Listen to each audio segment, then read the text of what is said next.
saya adalah salah satu CGP Angkatan 11 dari Kabupaten Kuningan. Saya berasal dari SDN Unggulan Kuningan.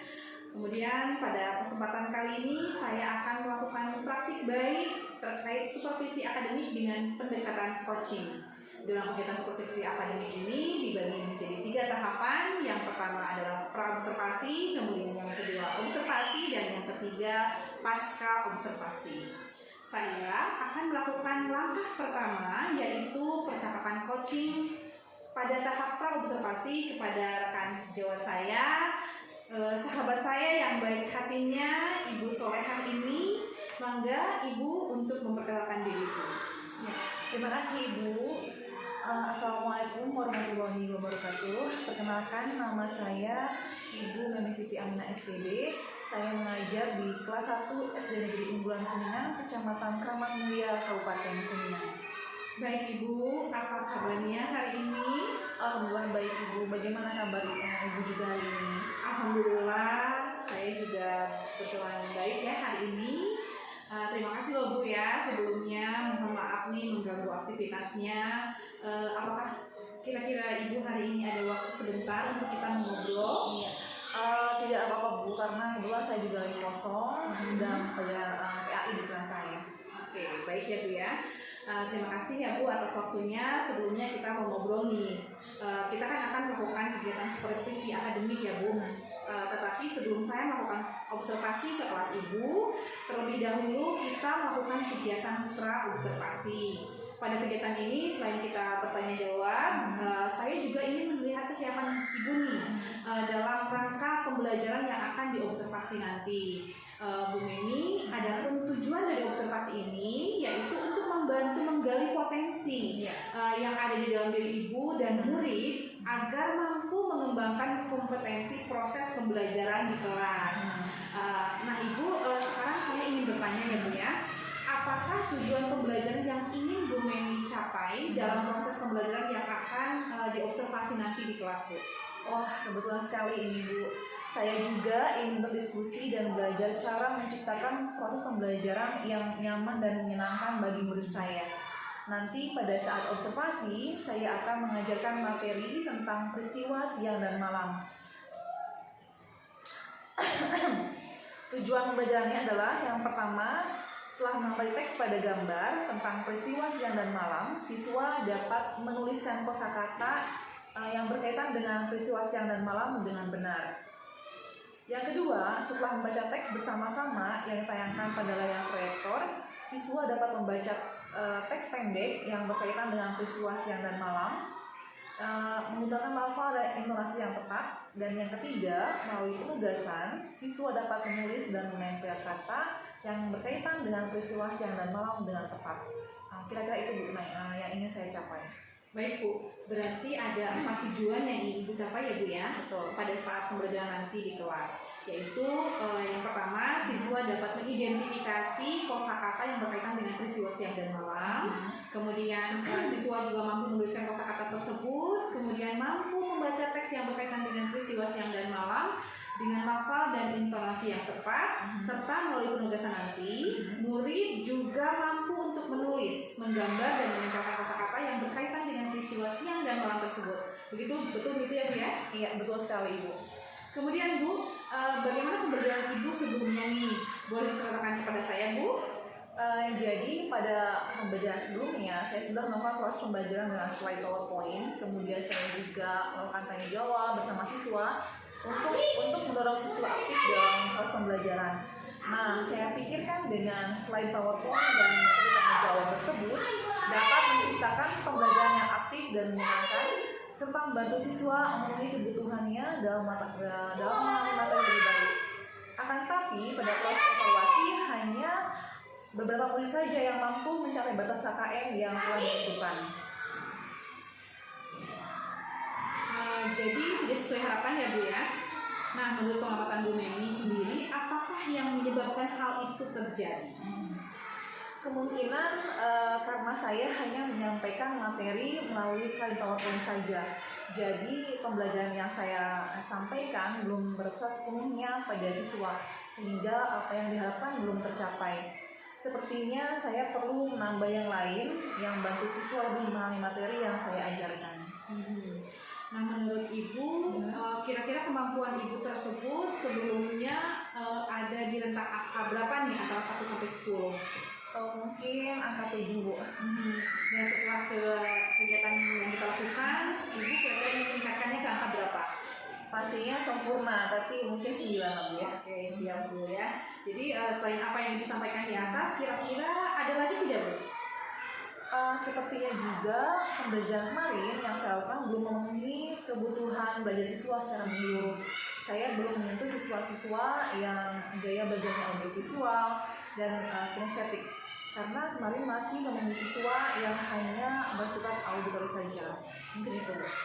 Baik Bu, kira-kira nih nanti pada saat observasi area pengembangan yang mana yang hendak Ibu lakukan dan ingin Ibu capai? Saya ingin membuat bahan ajar dan alat peraga yang bisa memenuhi kebutuhan siswa tadi, baik yang bersifat auditori, audiovisual maupun kinestetik.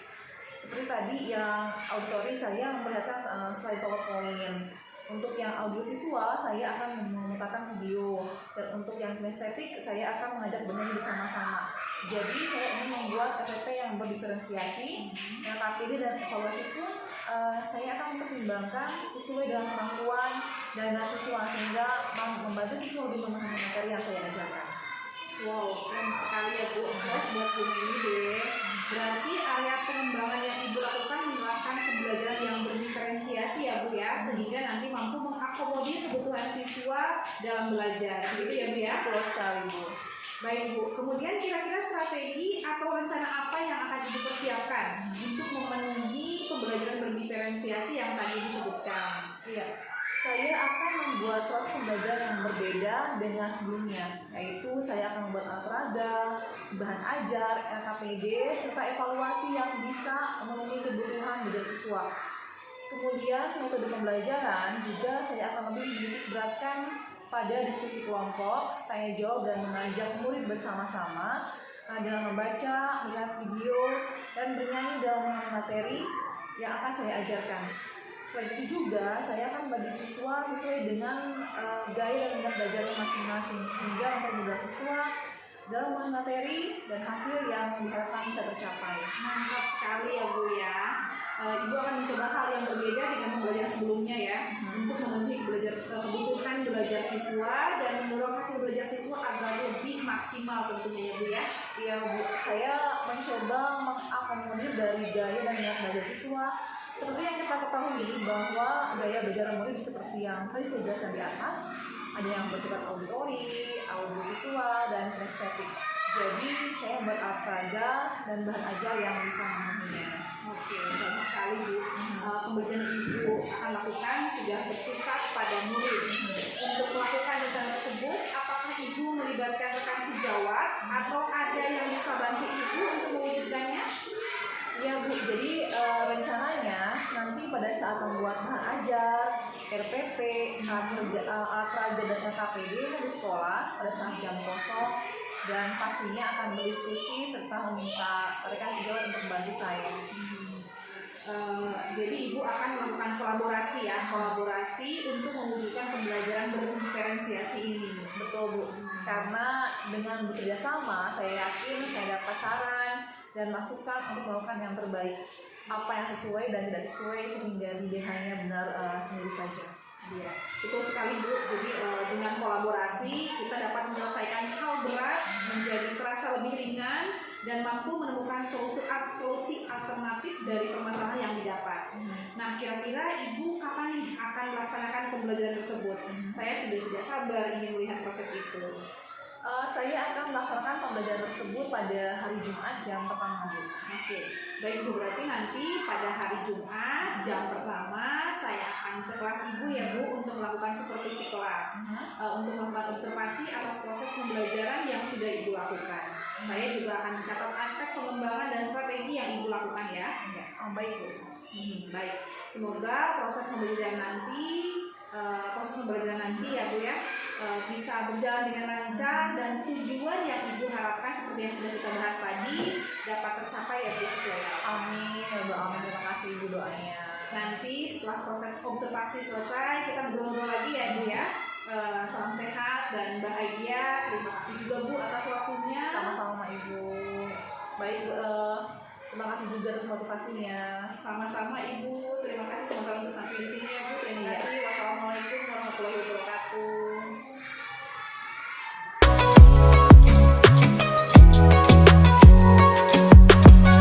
Assalamualaikum warahmatullahi wabarakatuh.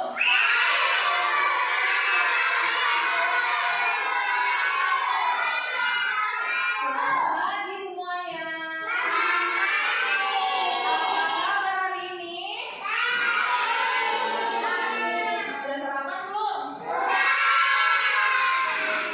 Karena kita hari ini mau belajar tentang subtema 1 peristiwa siang dan malam.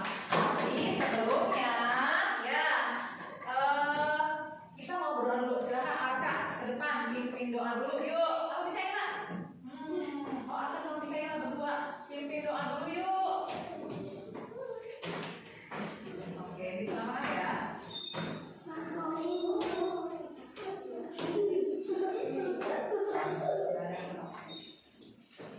Sebelum berdoa, sebelum belajar, mari kita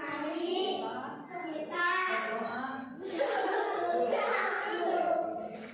Baca surat Al-Fatihah. Berdoa dimulai.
Semoga hari ini belajarnya lancar, aman, tenang, amin. Ya Rabbal Alamin. Siapa yang tidak hadir hari ini ya? Kita presensi dulu. Arka ada? Al-Air, Arsya, Devan, Azza, Ebre, Fatimah, Haidar. Oke, nggak ada ya? Sakit ya? Hakiki. Hakiki tidak datang pada hari ini. Inesa, Bukan, Kenan, yang sakit. Tumilau, Keira, Lanaira, Mikaela, Razan.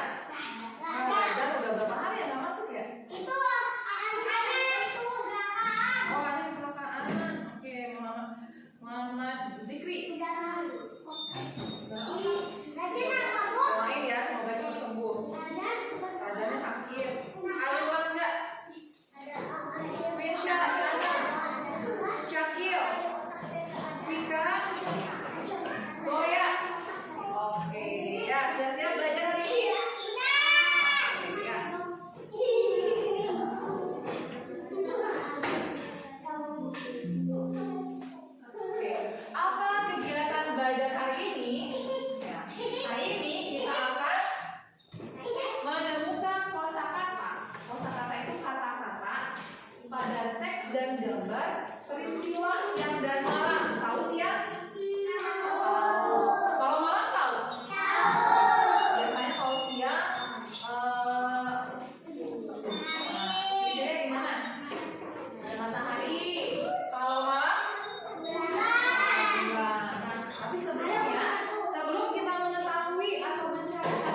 kamar ya semuanya. Yuk, berdiri dulu yuk, berdiri dulu.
Edo sangat senang bermain bersama teman. Oke. Nah, menentukan kata yang pas peristiwa siang hari. Tadi di siang hari di kata tadi cerah, betul atau tidak? Betul, ya, cerah. Matahari bersinar cerah. Matahari? Betul. Gelap enggak? Enggak. Bermain? Iya. Kalau siang hari mereka bisa bermain. Kalau malam? Tidak. Ya, panas? Ya, ya. Bulan ada enggak? Ada. Oke. Nah, sekarang coba temukan kata-kata pada peristiwa malam hari. Tadi kan siang hari ada matahari. Nih, kalau siang hari ada cerah, ada matahari, ada bermain, ada panas. Kalau malam hari, coba kalian bisa lihat ya. Nah, peristiwa malam hari siapa yang bacakan? Oh, Lanaya, coba Lanaya bacakan. Pada malam hari, Edo duduk di depan rumah. Langit terlihat sangat gelap. Di langit hanya terlihat bulan dan bintang.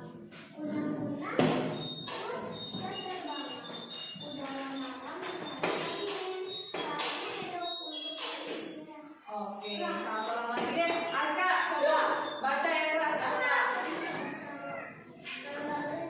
Lihat dari atas. Pada malam hari, Edo duduk di depan rumah.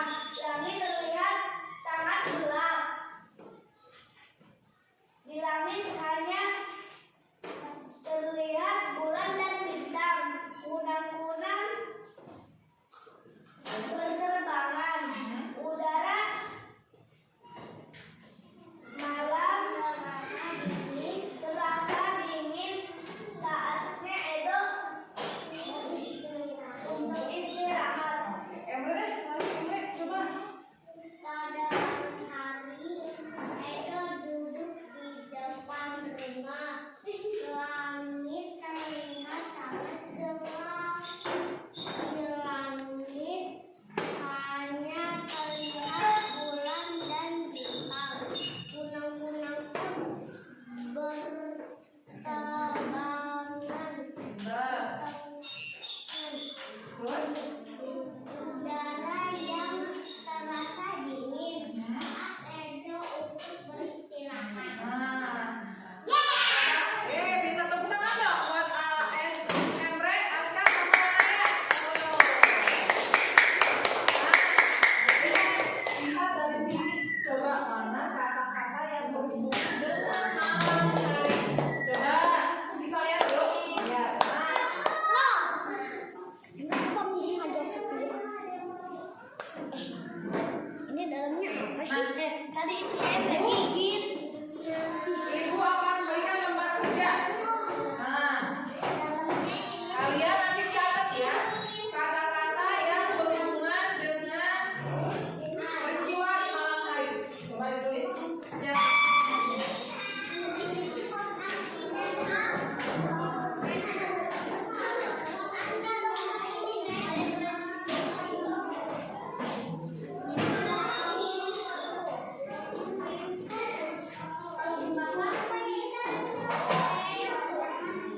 Kata-kata yang berhubungan dengan peristiwa di malam hari. Tuh lihat ke teksnya ada apa aja.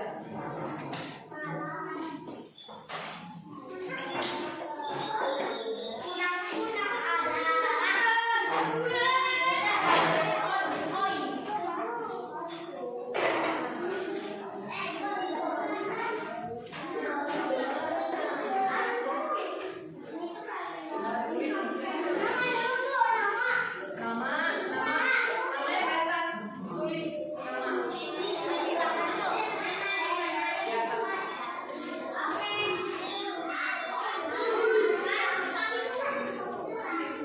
Arsya.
berhubungan dengan malam hari. Nomor 1. Nomor 1 ada bulan, nomor 2 ada bintang, nomor 3 ada bintang, nomor 4 ada bulan dan nomor 5 ada bulan. Oke, pintar, bagus banget ya. Siapa lagi?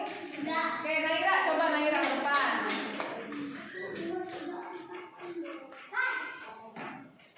Naira ke depan, bacakan hasil dari Naira.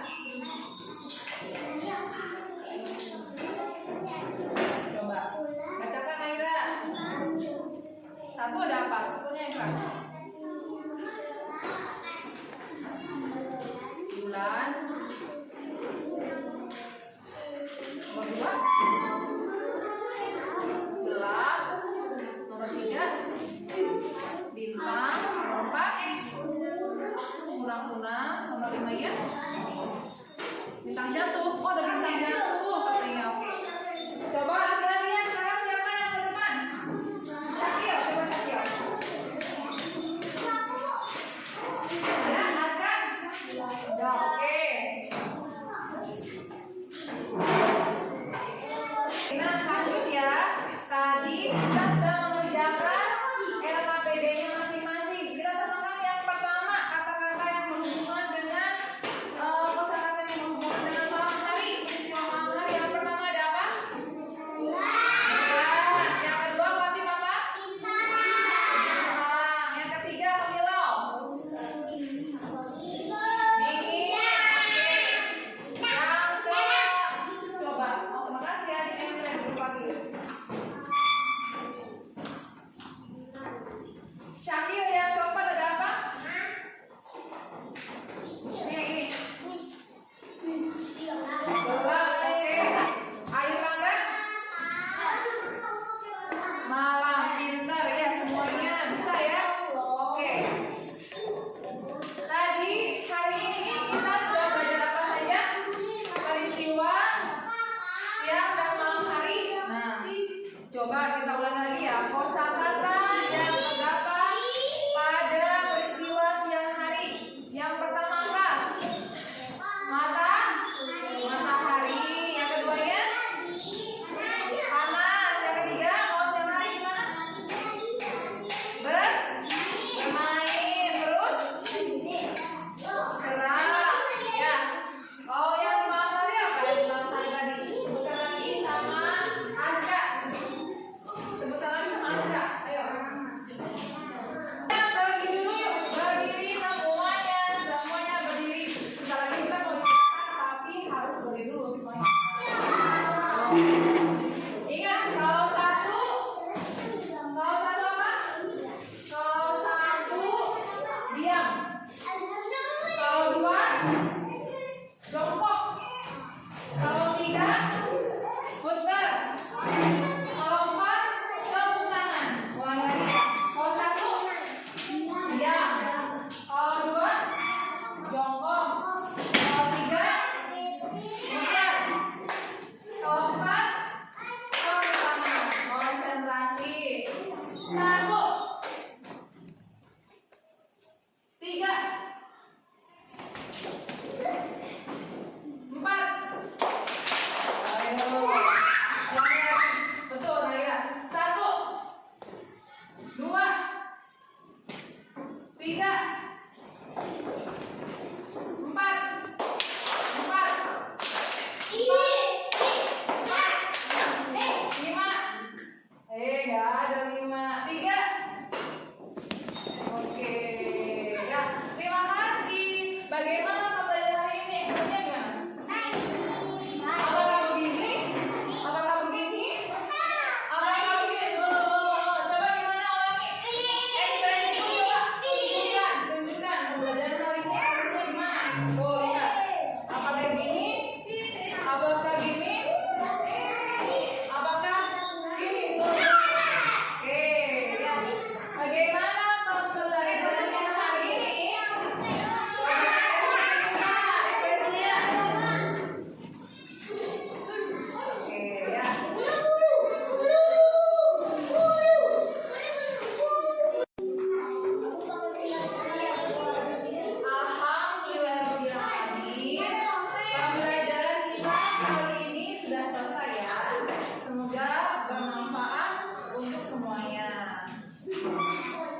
setelah belajar, mari kita membaca hamdalah bersama-sama. Alhamdulillahirabbil alamin. Oke.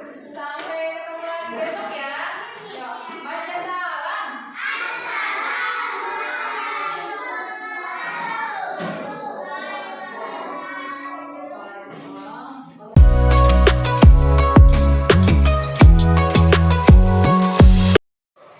Assalamualaikum Bu Neni.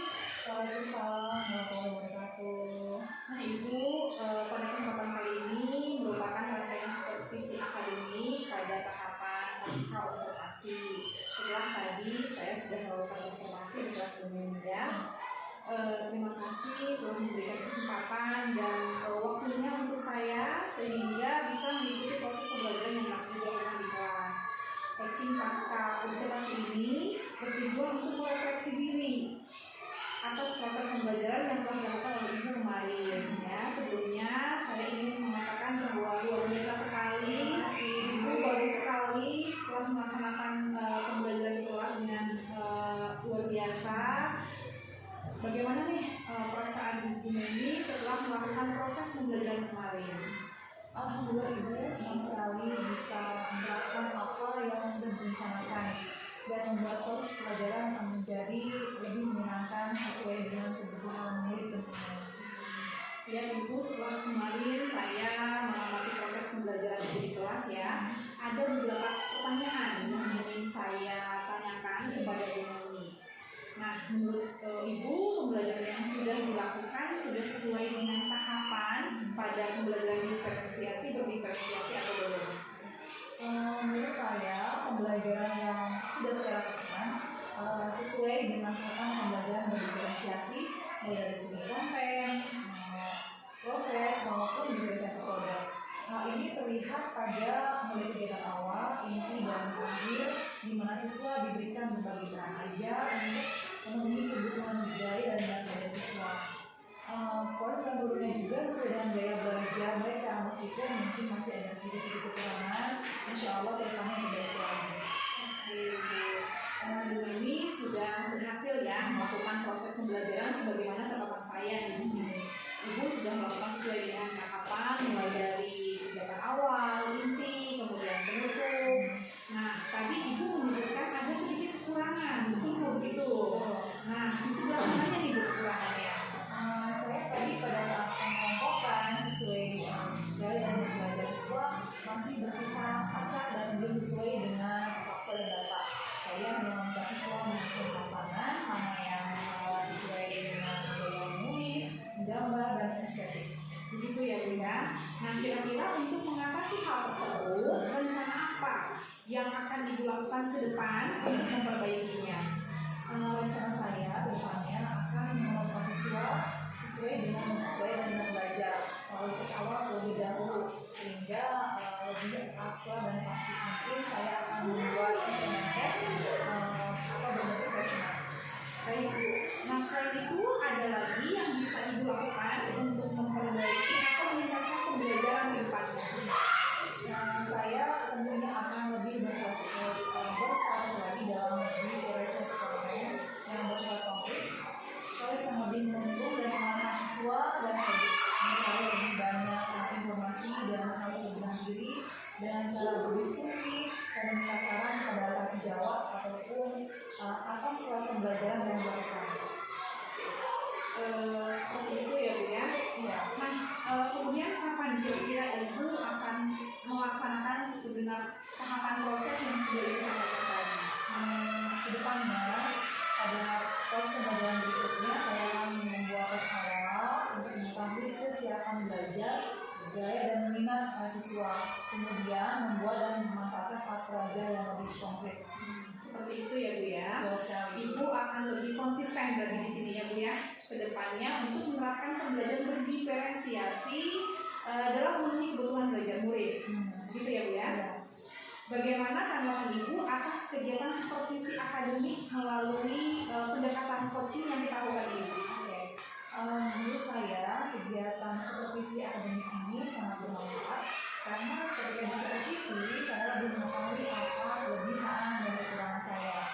tentunya apa yang menjadi kekurangan bisa diperbaiki dan yang menjadi kelebihan akan ditingkatkan lagi. Selain itu juga saya bisa mengembangkan kompetensi saya sebagai guru. Saya merasa mampu menggali dan mengeksplor potensi saya dalam menciptakan proses pembelajaran yang berpusat pada peserta didik. Saya merasa suasana akrab dan cair, tidak mendidikkan juga. Jadi saya merasa terbuka untuk saudara untuk mengembangkan kompetensi saya. Berarti senang ya Bu ya di supervisi seperti ini ya. Sama sekali. Memang Bu dalam supervisi akademik berbasis coaching seperti ini kita itu sebagai mitra ya Bu ya. Posisi kita sama, tidak ada yang lebih tinggi ataupun tidak ada yang lebih rendah. Tetapi bagaimana kita berfokus kepada pemberdayaan untuk pengembangan diri ke arah yang lebih berkualitas dan bisa mampu mewujudkan merdeka belajar. Nah mudah-mudahan kedepannya Bu Memi dan kita mungkin semua sebagai guru ya Bu bisa lebih konsisten dalam mengembangkan proses pembelajaran yang menyenangkan dan berpusat kepada peserta didik. Gitu Bu. Salam sukses ya Bu ya. Amin Ibu, semoga kedepannya saya lebih baik lagi. Amin. Baiklah Bu Memi, kegiatan ini kita akhiri. Terima kasih atas waktunya sekali lagi ya. Ya, sama-sama Ibu. Nah, berarti dengan demikian selesaikah rangkaian supervisi akademik melalui paradigma berpikir coaching bersama Ibu Memi. Selanjutnya saya serahkan kepada Bapak. Barangkali akan memberikan penguatan. Ya. Assalamualaikum warahmatullahi wabarakatuh. Waalaikumsalam warahmatullahi wabarakatuh. Pertama-tama saya ucapkan terima kasih nih kepada Ibu Memi yang sudah bersedia untuk diobservasi oleh Ibu Titi ya. Dan saya melihat tadi proses Pak observasi sebelum ke pasca itu melihat video Pak observasi yang sudah dilakukan oleh Ibu Titi dan observasinya juga. Dan alhamdulillah ternyata berjalan dengan lancar. Dan saya hubungkan kembali antara pra dengan paskanya, ternyata ada hubungan ya, hubungannya sangat bagus sekali dan sangat berkorelasi. Nah, melihat dari proses pasca yang dilakukan oleh Bu Titi itu sudah muncul ya, sudah nampak proses coachingnya. Dan tadi sudah disebutkan oleh Bu Memi bahwa kita itu tidak merasa didikte ya sebagai seorang guru, tidak merasa didikte dan sebagainya, malah merasa bahwa kita itu menjadi mitra ya, mitra antara supervisor dan seorang guru yang diobservasi. Mungkin itu begitu ya dari yang dapat saya berikan penjelasan. Tapi yang paling penting adalah di sini Bu Memi setelah melaksanakan supervisi akademik oleh Ibu Titi ini, kelanjutannya mungkin setelah tadi kekurangan-kekurangan yang akan dikembangkan di Bu Memi itu, jangan lupa untuk berkonsultasi lagi dengan Bu Titi. Apakah kekurangan-kekurangan itu sudah bisa diatasi atau tidak oleh Bu Memi tersebut. Nah, Bu Titi telah sampaikan, saya ingin bertanya nih yang terakhir sekali kepada Bu Titi, apakah perasaan Bu Titi ini menjadi supervisor kemarin kan Bu Titi diobservasi ya oleh saya. Nah sekarang ketika menjadi supervisor itu perasaan Bu Titi bagaimana dan hambatan Bu Titi menjadi supervisor itu apa? Terima kasih sebelumnya Pak Pepe ya. Perasaan saya tentu saja saya excited ya. Saya kemarin kan sudah diobservasi oleh Bapak ya di kegiatan sebelumnya, dan sekarang saya merasakan ada di posisi supervisor. Tentu saja saya juga merasakan berbagai tantangan, di antaranya juga memunculkan pertanyaan-pertanyaan yang berbobot yang berikutnya bisa memunculkan potensi dari coaching saya gitu. Mungkin Pak tantangannya, tapi alhamdulillah setelah prosesnya dijalani semuanya berjalan seperti yang Bapak lihat. Iya benar sekali, karena yang saya lihat ternyata pertanyaan-pertanyaan berbobot yang dikeluarkan atau yang diungkapkan oleh Bu Titi kepada Bu Memi seperti guru yang diobservasi itu sangat luar biasa, dan itu sudah memenuhi ekspektasi saya sebagai di sini sebagai PP ya, atau yang memberikan. Baiklah, itu saja Bu Titi, dan ini mudah-mudahan supervisi akademik ini bisa berkelanjutan Bu Titi ya, berbagi lagi kepada teman sejawat dan terus berkolaborasi dengan teman sejawat untuk meningkatkan pembelajaran yang ada di kelas yang berpihak. Kita kira. Assalamualaikum warahmatullahi wabarakatuh. Waalaikumsalam warahmatullahi wabarakatuh.